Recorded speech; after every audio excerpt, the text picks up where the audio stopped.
This is Open to Debate. I'm John Donvan here with a live audience at the Walter Cronkite School of Journalism at Arizona State University in Phoenix, where we intend to pursue, once again, our core mission of good faith argument between people who may disagree fiercely, but who are also willing to meet on a stage such as this one, to engage, to listen, to make their case with facts and logic and critical thinking, where it is the ideas that go up against each other while the debaters demonstrate respect for one another.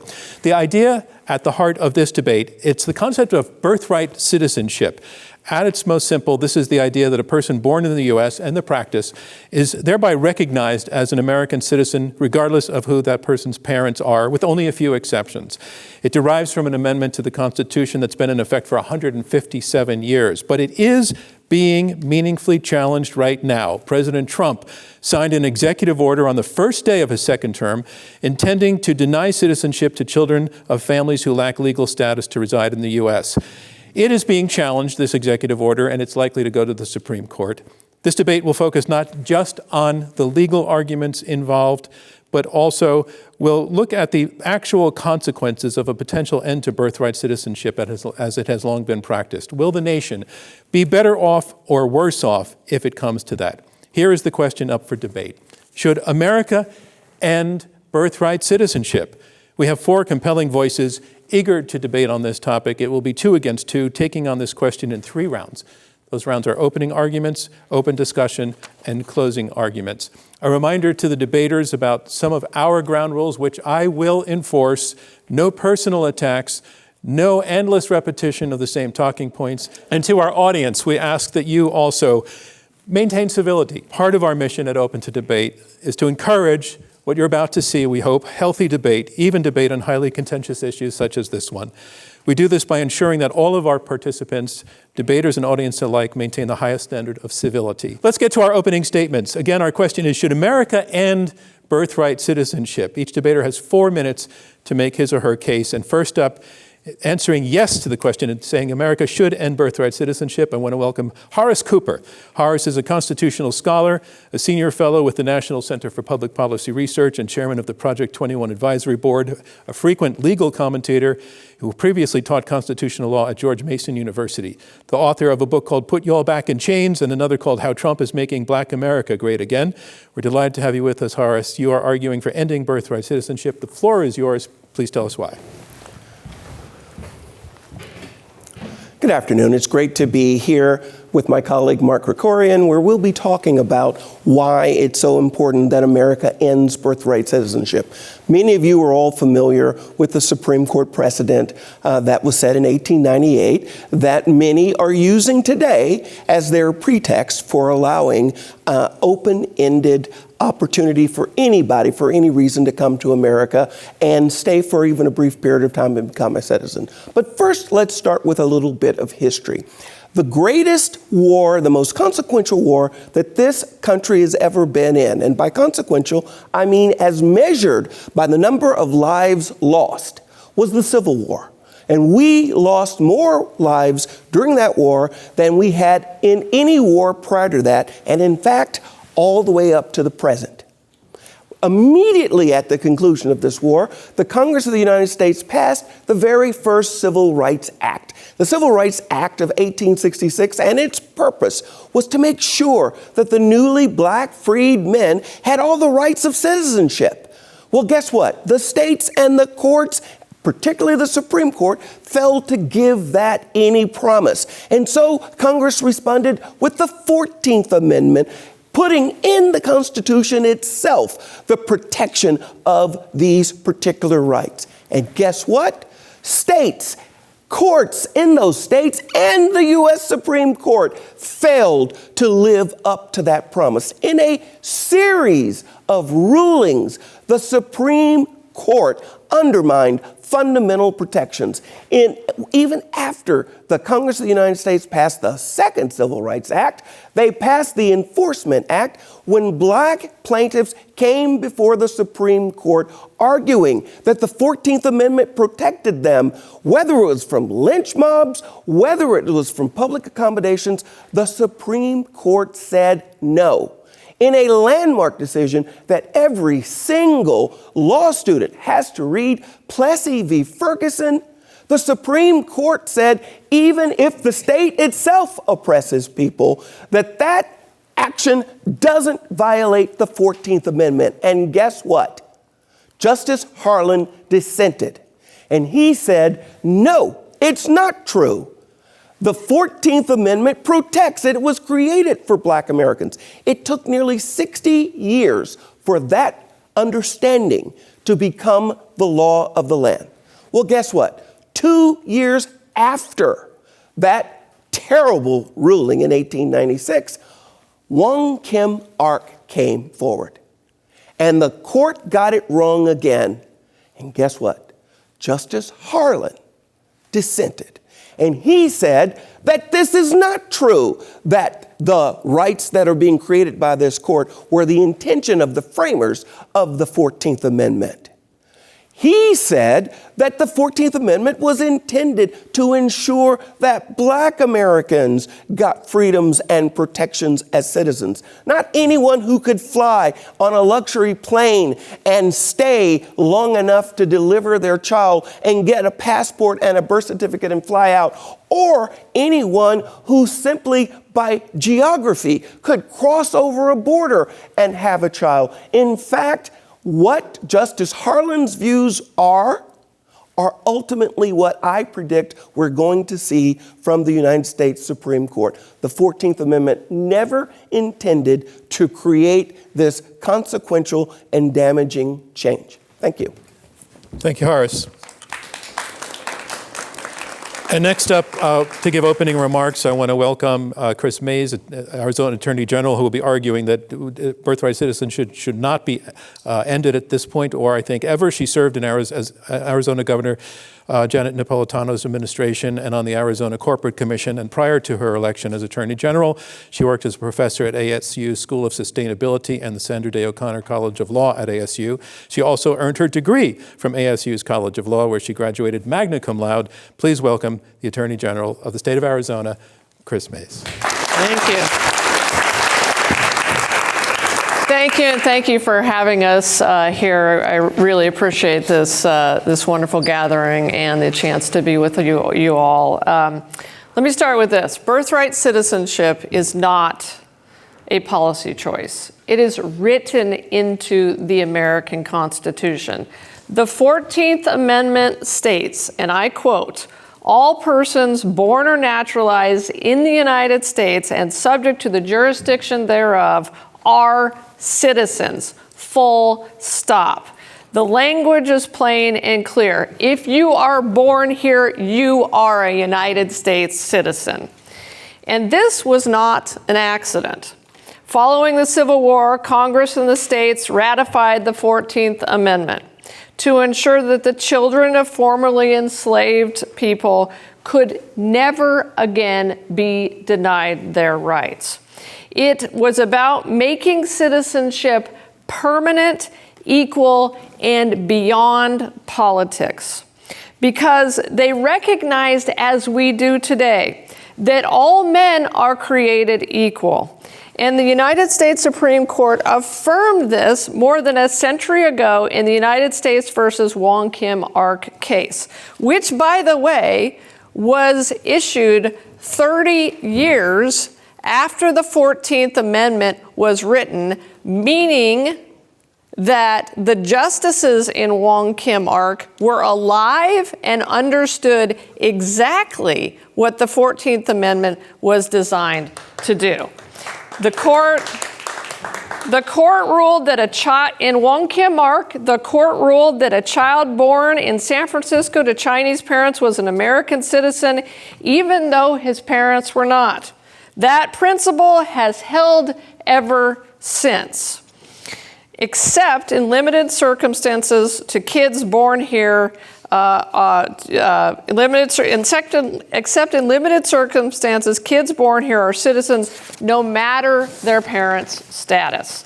Some people say that undocumented parents aren't, quote, subject to the jurisdiction of the United States, but that is just not true.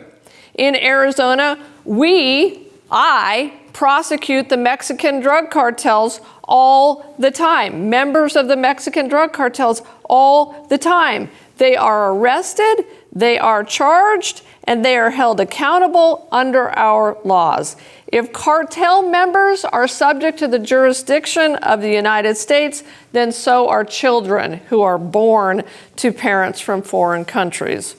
Congress backed this up in law, too, in 8 U.S.C. Section 1401.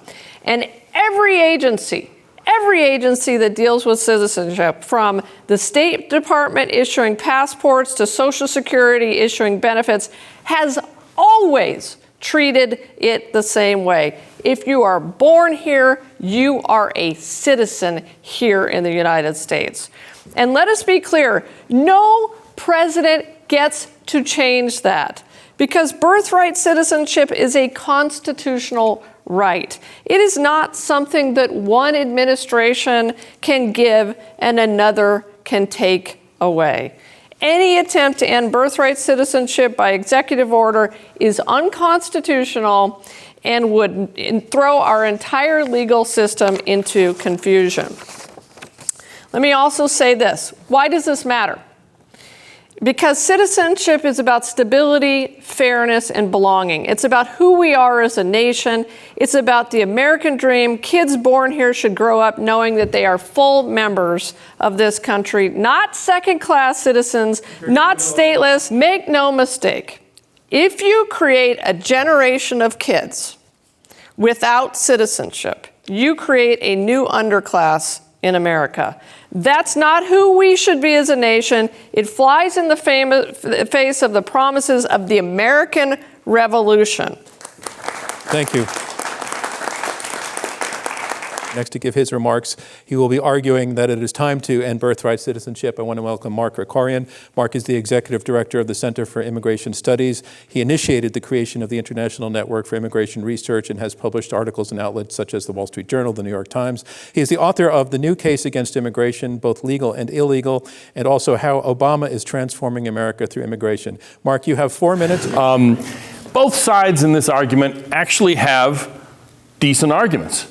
Horace is correct, self-evidently correct, that the framers of the 14th Amendment had no intention of it guaranteeing citizenship to millions of people born to tourists, to foreign workers, foreign students, to illegal immigrants, even to diplomats, because that's the one exception everybody accepts, and it's not a real exception. We can talk about that in the back and forth. But Kris and Kris have a sensible argument too, because there's an old story of G.K. Chesterton talked about the fence. Don't tear down a fence until you know what the fence was for to begin with. We've been doing it this way for a long time. And so there needs to be, our side needs to articulate a reason that we should change this, in my opinion. And there is a good reason to change it.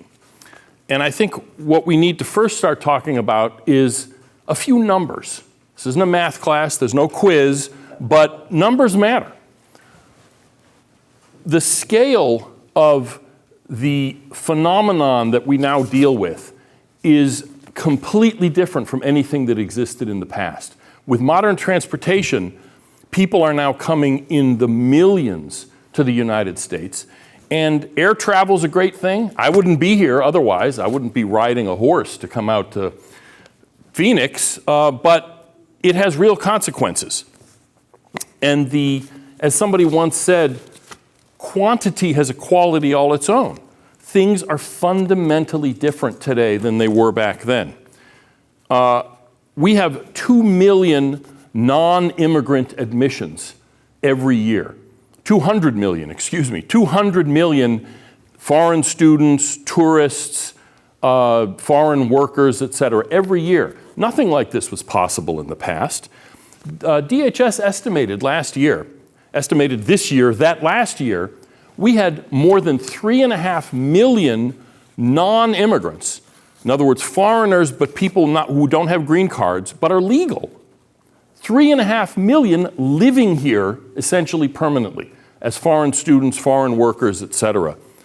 And we have something like 15 million illegal immigrants living in the United States. The number's lower than it was in January. The number's actually going down, but it's still a very large phenomenon. So what we see is that something like 10% of all births in the United States are to people who would, under a different interpretation of that 14th Amendment, not be covered. There's something like 250,000 births to illegal immigrants every year, something like 70,000 births to non-immigrants who live here, foreign workers, and then an unknown number, thousands, of kids born to birth tourists, people who come here specifically in order to get a passport for the kid, but the kid never grows up here. So that means over a period of a decade, we're talking 3 million plus people are born and are deemed US citizens under current practice who would not under a different interpretation of this amendment.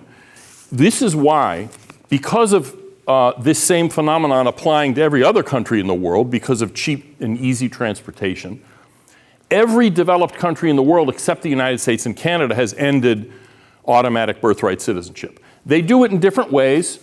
There's like a statute of limitations, as it were, in some places. So we can, in fact, in the back and forth, maybe even debate how it's done. But every country other than the US and Canada has ended it. Australia, Britain, you name it. Canada hasn't ended it because we are Canada's border patrol. You can't walk from Canada, you can't walk to Canada without going through the United States. So it's easy for them to keep that in place. But the fact is, conditions have changed, fundamentally changed. And as Lincoln said, as our case is new, so we must think anew and act anew, which is why, however we do it, we need to revisit this idea that anybody born here under any circumstances is automatically a US citizen. Thank you. Thank you. And finally, taking the position that America should not end birthright citizenship, I want to welcome to the stage Kris Newman. Kris is the legal director of the National Day Labor Organizing Network. He was counsel on a coalition lawsuit that challenged Arizona's SB 1070 in federal court and was a founding coordinator of the wage clinic and legal program at El Centro Humanitario para los Trabajadores. He teaches at the UCLA Institute for Research on Labor and Employment. Kris, thanks so much for joining us in the program. The floor is yours to tell us why you're arguing that we should not end birthright citizenship. Thank you, everyone. Thank you, John. Part of our obligation as citizens in this country in recognizing our history is that we periodically have to reform our immigration laws and modernize them. And our generation, previous generations did this. They expanded notions of citizenship and welcomed in the stranger and made our system more fair and more prosperous. Our generation is failing to modernize immigration laws, despite a national consensus that we need to do it. And it is a symptom of how bad this debate has gone off the rails, that a debate about immigration reform has led to us coming here today to talk about negating our birthright citizenship. I can't help but acknowledge that we're having this debate on what used to be Odom land, and then after that was Mexico. As recently as 15 years ago, this was the state that modeled the law after Nazi Germany, the Papers, Please law, that I had the privilege of fighting in court alongside documented, undocumented immigrants and their children who defended civil rights for all of us. And I know that doing a so-called land acknowledgement will earn me the scorn and mockery of Fox News, who decry the woke. It might even, honestly, end me on an enemies list of Mark's friend Stephen Miller. And that's not a joke, and that's not an exaggeration, as he's trying to criminalize organizations like mine. But I start there because we have to reconcile in this country the good and the bad of our history. There's incredible heroicism in our history, but there's also incredible villainy in a country that was founded by colonial settlers, in a country that engaged in a genocide that arguably is still continuing to this day, as indigenous people are being caged in a place called Alligator Alcatraz. I'll just speak for myself. Part of how I reconcile those contradictions, how can I love a country that was maybe formed by some people that I didn't like? How do I love a country that is currently being helmed by a madman who doesn't know anything about this debate, literally does not even know about habeas corpus? Birthright citizenship is foundational for me to reconcile those contradictions. It is the bedrock. It is not only a right, but it's part of our structure. It's the crown jewel of our 14th Amendment and our Constitution. And I'm here to defend it. We're going to win in court.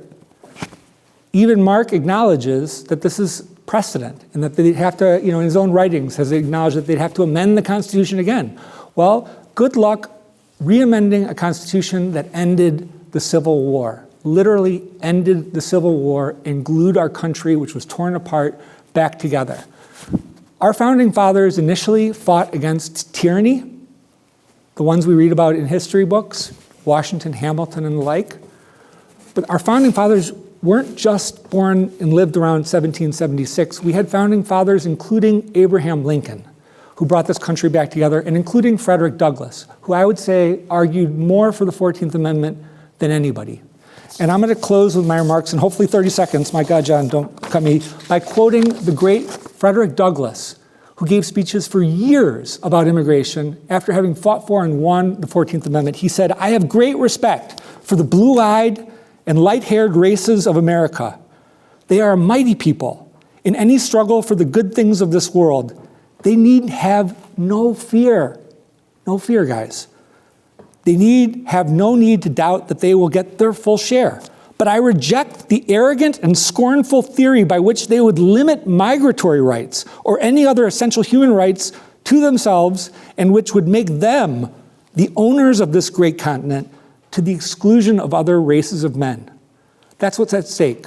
The court's going to handle the law. It's up to us to develop the values that undergirded the 14th Amendment, and I'm pleased to be here. Thank you, Kris.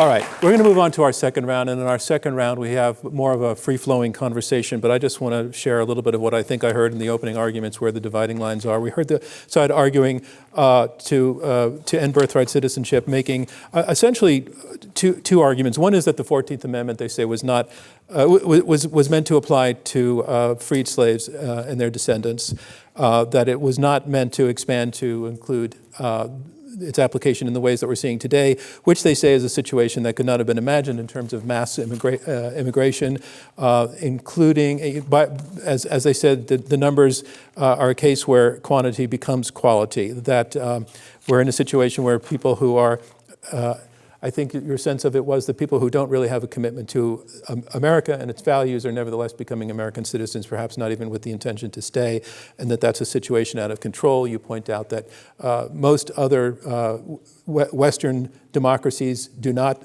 observe birthright citizenship. Now to get to the other side, we're hearing the argument made that this is not a policy choice, that birthright citizenship is a clear constitutional right. It's a right that should go beyond politics, that the language is plain and clear because it's in the Constitution. And that I think we were hearing from Kris also that in your message being that birthright citizenship actually nails an essential American value, traditional American value that's been standing for a long time. But let's spend a little bit of time on that. I'll take it to you, Attorney General. Your opponents saying that this amendment, this right, birthright citizenship, was not created with the world that exists today in mind, that they did not imagine mass immigration and the application to people who were not African Americans, recently freed slaves. Birthright Citizenship actually predates the 14th Amendment. So it actually goes back to the American colonies. And it goes back to Great Britain, which had birthright citizenship. So the American colonies, early American states had birthright citizenship because they knew we needed a country that was vibrant, that had, economic growth, that had growth potential. I mean, think about it. If we didn't have birthright citizenship in the United States at our founding, none of us would be citizens. None of us. We were all immigrants at some point. And then you go up to the 14th Amendment. It clearly states that every person born here is a citizen. And then you go to Wong Kim Ark, which again, as I said, was issued by Supreme Court justices who were probably lawyers at the time that the 14th Amendment was passed. So clearly, and again, in that case, they reaffirmed that the 14th Amendment covered everyone and applied to all immigrants. and said that their children would become citizens of the United States. Horace? Well, as a friend of Stephen Miller and a person who regularly appears on Fox, I would like to say that you're entitled to your opinion, but not to your facts. If you look at Justice Harlan's dissent, it walks through. Now, Justice Harlan, as I mentioned, was the dissenter in the most important civil rights case, Plessy v. Ferguson. And it took 60 years for his view that the founders, the drafters of the 14th Amendment never intended for the application that the state of Louisiana was claiming, which is that governments have the power to discriminate on the basis of race. He argues similarly that the 14th Amendment did not incorporate the British system, and in fact, that the drafters of the 14th Amendment never intended for this to occur. Okay, He did this, if I may, he did this as a person who was alive during the Civil War. I'm breaking in because you made exactly that argument in your opening, and you're repeating it. I want to bring wrap it to this the up, other side. though. Yeah. Well, I mean, He wanted to make it clear. Kris. He wanted to make it clear. We're talking about a that dissenter. Wait, let him finish, please. Okay. That what happened was an atrocity against the interests of all of the people who sacrificed their lives. That was his point. A couple of points. One is birthright citizenship is a feudal idea from England that everybody born was owned by the king, in effect. That was where birthright citizenship comes from. It's not an argument against it, but that's where it comes from. And it's true that it's actually simpler to have birthright citizenship. It is more streamlined and easier to deal with. But the one point I'd want to bring up in sort of the sort of pettifogging over the language, subject to the jurisdiction thereof, the real question is, what does that mean? Okay, tell And people, yeah. I need you to educate folks on why you're picking that phrase out of it. Because the phrase is everybody born in the United States and subject to the jurisdiction thereof. The whole debate is about that phrase. What does that mean? What is subject to the jurisdiction thereof? The Secretary of State says, well, I prosecute people, therefore they're subject to my jurisdiction. Which sounds like a very persuasive argument. Yeah, but the question is, what does that mean? Are you subject to the exclusive jurisdiction? So in other words, the issue is the interpretation of that statement. And the only one point I'd want to make is that the reason that was inserted is to accept, to remove from that rule, Indians living on reservations. And yet, they would be prosecuted if they committed criminal offenses. So by your definition, they were subject to the jurisdiction, but by the definition of the framers of the amendment, explicitly were perceived of as not being subject to the jurisdiction of the United States. So my point is, we're debating that phrase and what it means, and there's a good faith arguments on either side. I want to get to the discussion of the consequences. The Attorney General brought up the point that if birthright citizenship were taken away, it would create a class of stateless children. That sounds like that's a real thing. Yeah. What's your response to that? My response to that is, absolutely, that is something we want to avoid. Having adult, U.S.-born illegal aliens is an absurdity in a democratic system. You don't want that. Which is why countries that have ended birthright citizenship have made provisions for that. For instance, Australia has a kind of 10-year statute of limitations. France ended birthright citizenship, but the way they deal with it is the kid has the citizenship of his parents until he turns 18, at which point he can then opt. So my point is, you propose that there are ways to deal with that. Yes, there are ways to deal with it. I just want to take that to the other side. They're completely glossing over the fact that the President of the United States is absolutely, abjectly violating the Constitution and federal law. And, you can't just gloss over that. What are the consequences of this? Those are important consequences. Let me quote Justice Kavanaugh, who, when they first took up this issue on procedural grounds, said on the day after it goes into effect, this is Justice Kavanaugh asked, how's it going to work? What do hospitals do with a newborn? What do states do with a newborn?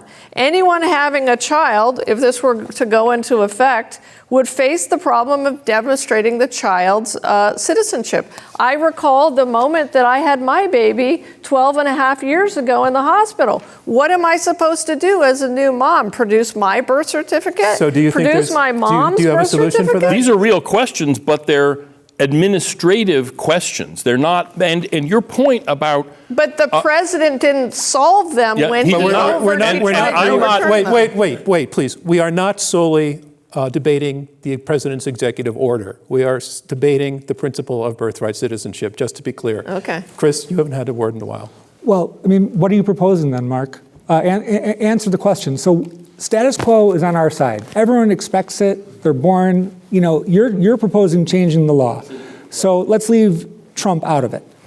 What do you propose? What evidence is sufficient? Are we showing birth certificates before we go into hospitals? By the way, how do we find out who the fathers are? You cited statistics, which again, I think come from your organization, which is deemed a hate group, founded by eugenicists. Okay, that's not. Let me quote a statistic.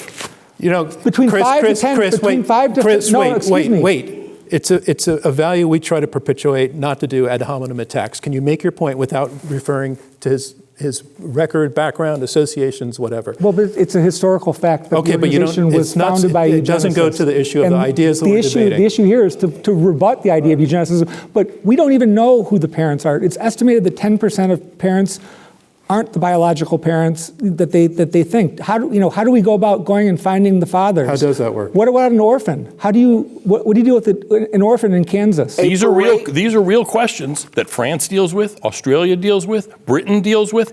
Developed countries deal with this. So make America like France again? Or like Australia again, or like Britain again. Great. In this respect, maybe, because we have I think rightly, resisted a change because we have a different kind of historical experience of immigration. But my point is, times have changed, and we need to work through those details. It's not that hard to do. It can be done.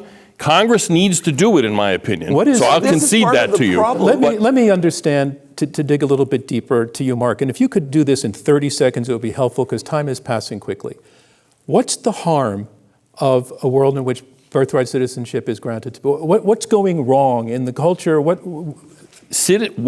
In the current situation where you have mass arrival of people who do not have a commitment to the United States, you're diluting U.S. citizenship and giving it out like you're giving out credit cards. All right, I wanted to get to that. Commitment to America. I'm going to try to give you the benefit of the doubt and suggest that wasn't a racist comment right there. No, it's not a racist comment. I'm sorry.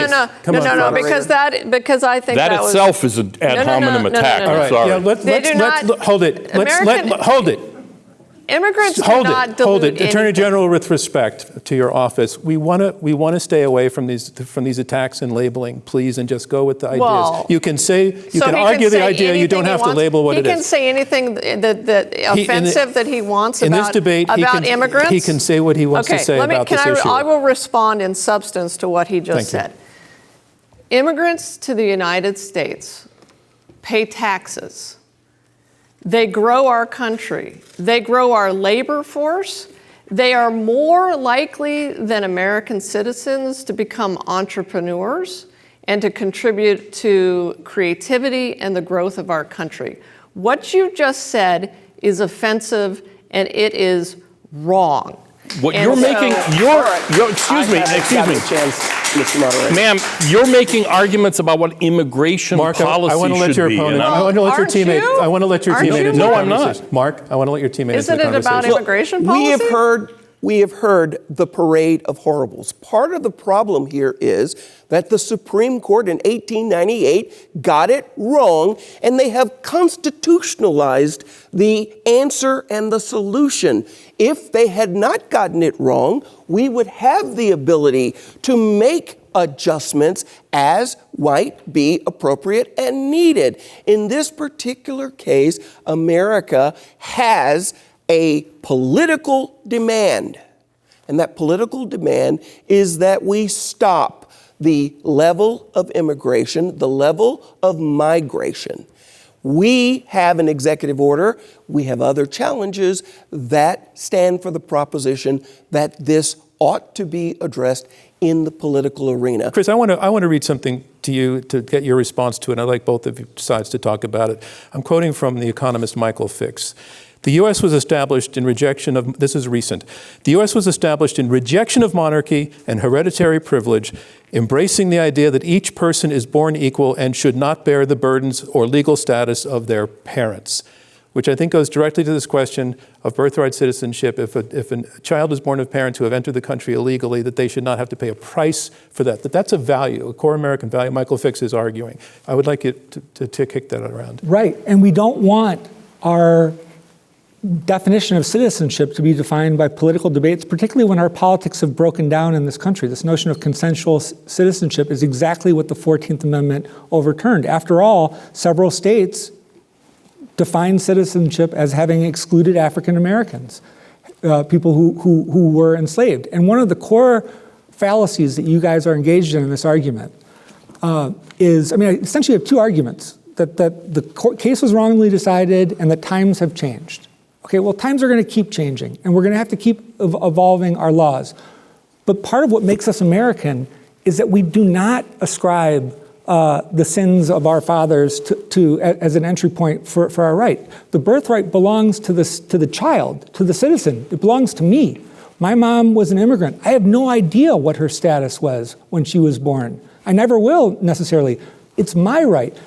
The right, what's happening with the parents, you want to regulate, Mark, and you've been 30 years at it, you want to regulate birth tourism, do it statutorily. Prohibit birthright citizens from, naturalizing or sponsoring their parents if they ever come back from France or whatever other country you want to live in. Do that through an evolution of immigration law. Don't do that by reaching back and relitigating the Civil War, which is literally what you guys are doing. I'm actually in favor of Congress making the change, not the president doing it. I don't think the president has the authority to do it. The amendment itself provides for Congress making the change. Section Wait a minute, Mark, 5, isn't your beef with the parents, not the kids? Yes, my beef is with what the parents are doing in order to give birth to the kids in the United States as Americans. Birth So why tourism, are you scaring kids? Let's talk about birth tourism. Birth tourism is where a foreigner buys a package deal. This is from all over the world. That happens in China, Russia, Nigeria, Turkey, every place. They have a package deal, come to the United States when they're, say, 6 months pregnant, have the kid here, stay and recover until the State Department and the Social Security Administration send the passport and the Social Security card, and then they leave and the kid never sees the United States. This sounds like one of these phantom invasion threats, but even if it was There's true... thousands of people like that every year. Okay, say that. Yeah. Even if it's true, why then punish the kid? Why reward it? Why reward that? Why reward that conduct? kid? We're not punishing the kid. The kid still has the citizenship of his parents. You guys act as if the only reason that immigrants come to the United States is birthright citizenship. No. But in reality, people come to the United States because they're fleeing war-torn countries. They come for, freedom. They come for economic opportunity. Far more than they come here, for birth tourism. I mean, you forget all of the other reasons that immigrants come to the United States and that have been coming to the United States since our founding. And then I think you also ignore the fact, and I would like to make this point while I still have the chance, that every single judge that has looked at this issue has ruled against you. And they're going to continue to rule against you as we get to the Supreme Court. So we've talked about the legal bit a little bit, so I'm going to not ask for your response to that, but to the first point that the Attorney General made. You're making these cases about birth tourism, et cetera, and she's making the argument that way more people come to the United States for truly better lives, for the freedom. Those things are American values. There's ability and a pathway to assimilate. All of us are the descendants of people who assimilated and used birthright citizenship. Maybe not in the numbers 100 years ago as now, but nevertheless, she feels that you're mischaracterizing the motivation of most people who come and exercise birthright citizenship. All of the things that were just described can happen without being associated with citizenship. We can get the growth. Why take it away? What's the harm? Wait, to argue that you must grant that to get that isn't really an accurate charge. To also argue that this is an attack on the children. If mom and dad go and rob the bank and then give the money to their kids and you take it back, you're not taking it from the kids. What you're saying is that what the adults did was a crime. Mark. Yeah, and the thing is, I think what you're doing is conflating legal and illegal immigration. That's the core issue here. Obviously, people come for all kinds of reasons. People come because they have relatives, they want to get a job, their own country is sort of a mess. I know lots of immigrants. In fact, when I was a kid, I didn't even speak English until I went to kindergarten. I didn't even know old people spoke without accents until I went to high school. I thought it was just Grandpa Walton on TV. So I have a lot of experience with immigration. The issue here is legal versus illegal immigration. And we cannot blur the difference between legal and illegal immigration. Legal immigrants, when they have kids, those kids are citizens, and we should continue that policy. The issue is, should illegal immigrants be permitted, in effect, to be rewarded? The lines of legality and illegality are blurred at this moment. They were definitely blurred for Wong Kim Ark. Let's remember the facts of that case. His parents were prohibited. You couldn't naturalize in this country without being white until 1952. That's when we eliminated the whiteness requirement. Wong Kim Ark's parents fled San Francisco because there were mass lynchings. He went to go visit them and came back a natural-born citizen. There was no legal way for his parents and I think you would agree that the Chinese Exclusion Act is wrong, right? Sure, yeah, absolutely. Mark, would you have been at that time going, no, but what part of illegal don't you understand? Chinese, Japanese, they can't be citizens, and gosh, we shouldn't reward them. And is that that's what I don't sophistry. understand is you look at the facts in that particular case and you say, well, we don't like the underlying policy issues that led to that. So therefore, it's okay for the court to create out of whole cloth a solution when that very court failed. No, Abraham Lincoln, not the court. Abraham Lincoln. No, Abraham Lincoln did not draft the 14th Amendment. I have to jump in again as we move towards the future. We have questions from some students at Arizona State University. We asked them to submit questions, and we have only a few minutes left now to get to those. Jake, an entrepreneurship major, asks, and I think this is a question for this side, if a pathways to citizenship for all current DACA students was offered in exchange for the ending of birthright citizenship for the children of undocumented immigrants, would you support it? Would I take it? Yeah, absolutely I would. I'm a squish on amnesty, honestly. Yeah, absolutely.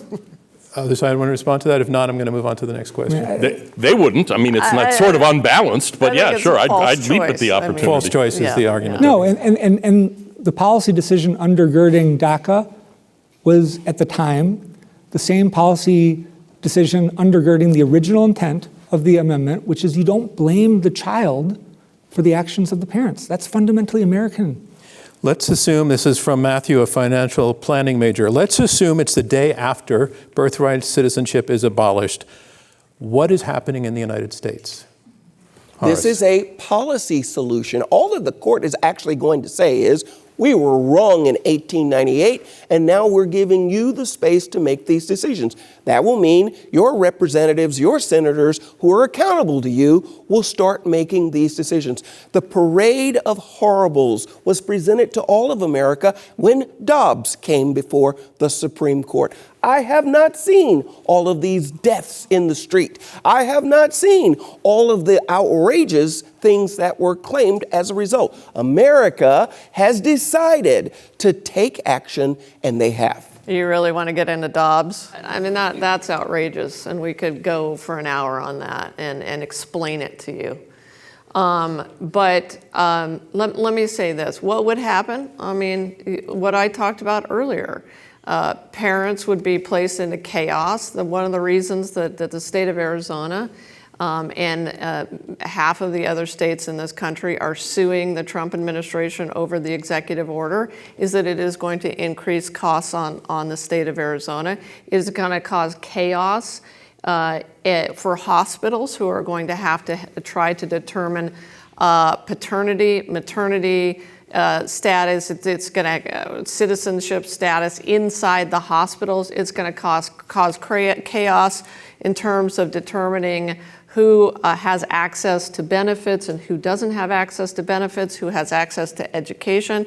We are going to lose tax revenue from folks who are here, who are born to undocumented citizens. And if I could just go back, again, this goes back to our founding fathers who believed that birthright citizenship conveyed automatically allegiance to the United States of America. And that is why we have always had birthright citizenship in this country, and we always will. If Congress were to change the rules, because Section 5 of the amendment says Congress has authority to implement measures to enforce this amendment, all of its various parts, you would have a legislation that says as of January 1st, whatever it is. It would be prospective. Yes. Hospitals wouldn't have to do anything. It would be up to state health departments. And you would have to demonstrate, you'd have to show with the Social Security number that the father or mother, one or the other, was either a legal resident, a green card holder, or a citizen. In other words, it's a practical thing. Here's my practical question. Wait a minute, a Social Security number wouldn't show anything. You could be an immigrant and have a Social Security number and also be then deportable. What you would, the slippery slope, the Pandora's box that you're opening up, is you're talking about actual DNA testing. Yeah. DNA testing that the government Paternity now has. testing, These maybe. masked ICE agents are going to come take blood. I'm going to use a personal example. I had my baby through IVF. I had my baby with my best friend who I met here at ASU. He helped me have my baby. But what if I had my baby using sperm from a man in Portugal?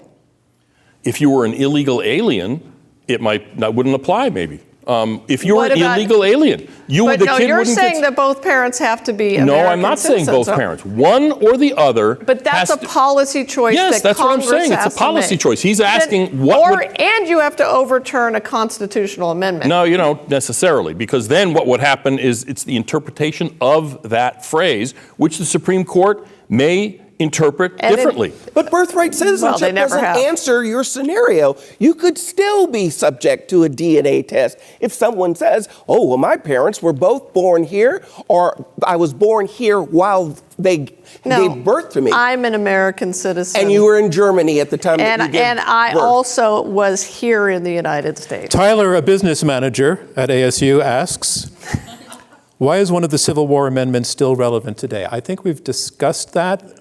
But what I would want to do is, should that history be part of this conversation anymore, or should we be looking forward? Absolutely, it should be part of it, but it shouldn't. It's not necessarily dispositive. That's my point. And the question is, what do we do now? What we did then is part of that discussion, absolutely. But the question now is, as Lincoln said, our circumstances are new. We have to act anew and think anew. Our circumstances are new. We had a black president. Our current president was running around with the former sheriff of this county saying, we don't believe. Show me your papers, President Obama. That is the type of debate that you're inviting by tinkering with the crown jewel of the U.S. Constitution. You're inviting that kind of, let's admit it, that was racist. But we had that debate even with birthright citizenship. And what you're doing is literally... John McCain was asked the very same question. And? About his birth status. Because he was born in the canal zone. Please, please. He was. And he had to go to court. Ted Cruz likewise. Well, that goes to diplomacy. Wait, everybody's talking at the same time. You get 15 more seconds. Then it wasn't racist. It was part and parcel of the conversation that has been artificially cramped because of what the Supreme Court did. So 15 seconds. So Donald Trump saying, I don't believe you, Barack Obama, that you're a U.S. citizen. Show me your papers. That wasn't racist? All right. We're going to move on to our closing round. And thank you for the questions from the ASU students very much. Sorry we couldn't get to more.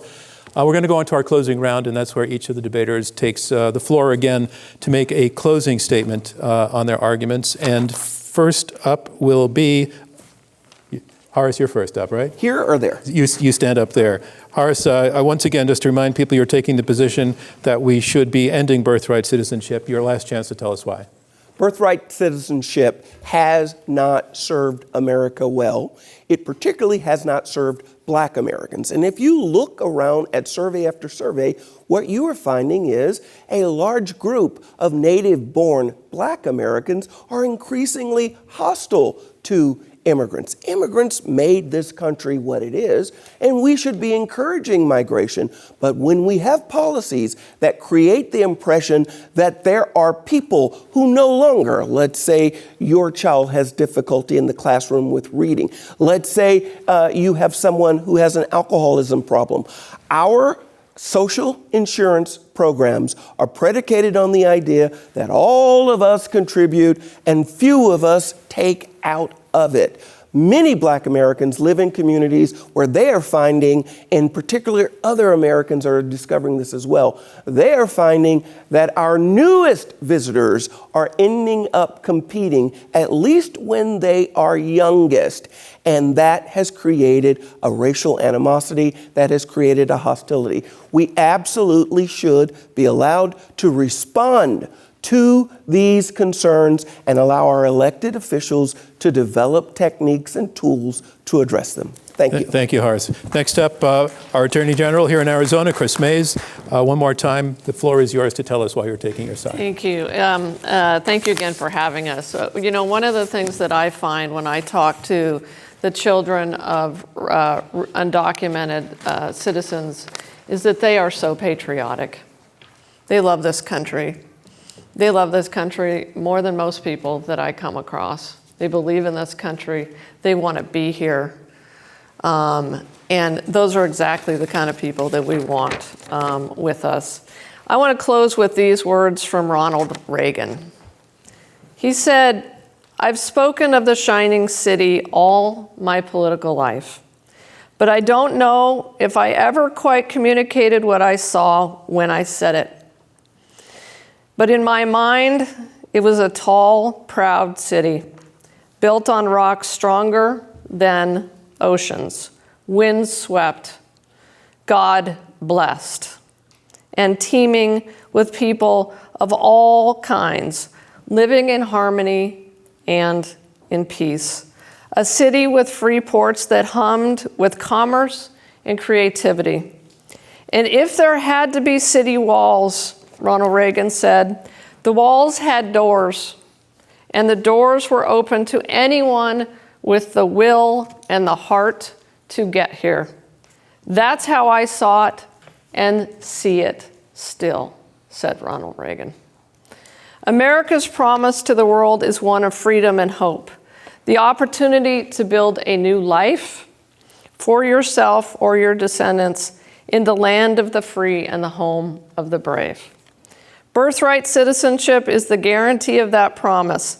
Ending it would mean the end of the America that so many have fought and died for, to protect for 250 years. And we can never accept that. Thank you. Thank you, Attorney General. Mark Krikorian, the floor is yours one more time while you're advocating. It's a red letter day when Democrats are quoting Ronald Reagan. The only reason we're having this debate is because of mass illegal immigration.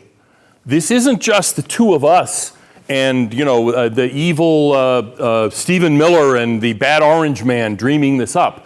This concern about automatic citizenship for children born to people who are either illegal immigrants or visitors is something that is broadly shared. It is a salient political issue only because of mass illegal immigration. If you really want to preserve the political conditions that allow the current practice of automatic citizenship to anybody born here to continue, and there's an argument for it, as I've said, it's streamlined, it simplifies things. If that's what you want, then you must be especially muscular and hawkish in your approach to preventing mass illegal immigration. This whole debate is a consequence of the kind of things we saw over the past 4 years, where the Biden administration allowed the unlawful admission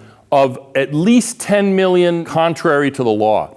If you want to preserve birthright citizenship as we have been practicing it for a long time, you need to end illegal immigration.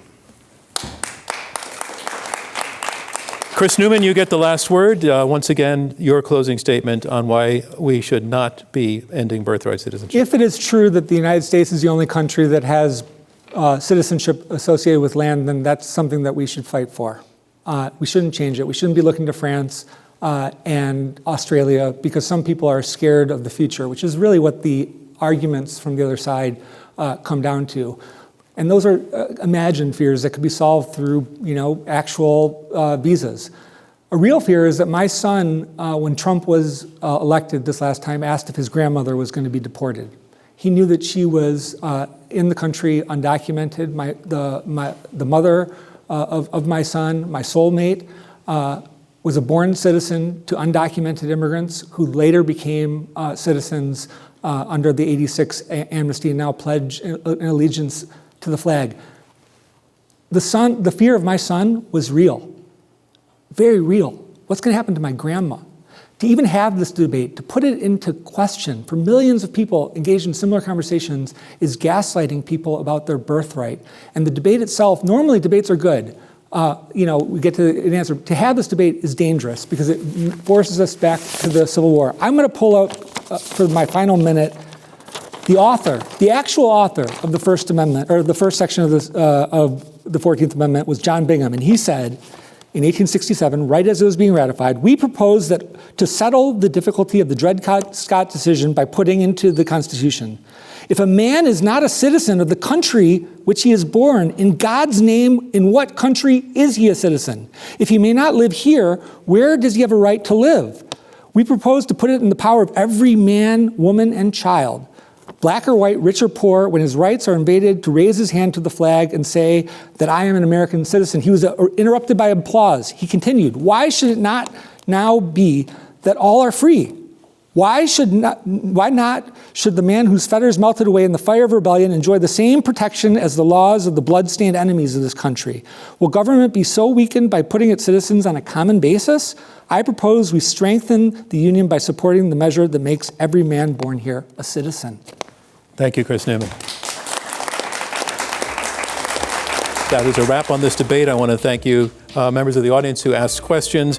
I want to thank Arizona State's University of Politics as well as Arizona PBS for partnering with us on this debate and for hosting us at the Walter Cronkite School of Journalism and Mass Communication. And I especially want to thank our debaters, Mark Horace, the Attorney General Chris Mays, and Kris Newman for approaching this debate in the way that they did. You, for the most part, showed respect for one another. At least you took the directions from me when I asked everybody to calm it down, and we really appreciated that.